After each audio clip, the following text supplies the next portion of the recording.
அரசு கொள்முதல் நிலையங்கள் பற்றாக்குறையால் தஞ்சையில் குறுவை சாகுபடியில் அறுவடை செய்யப்பட்ட நெல் மணிகளை விவசாயிகள் சாலைகளில் கொட்டி வைத்துள்ளனர்.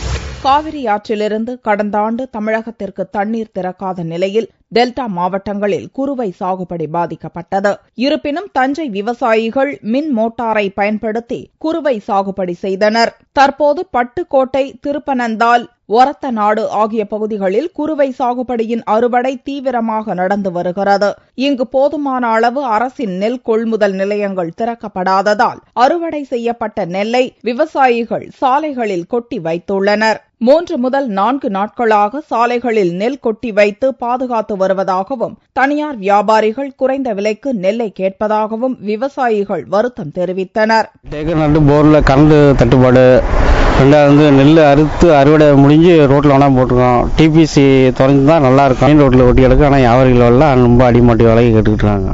மழை பொய்த்தது, காவிரியில் தண்ணீர் திறக்காதது என பல்வேறு பிரச்சினைகளுக்கு இடையே விவசாயிகள் சாகுபடி செய்தும் விளைபொருளை கொள்முதல் செய்ய அரசு நடவடிக்கை எடுக்காததால் விவசாயிகள் வேதனை அடைந்துள்ளனர்.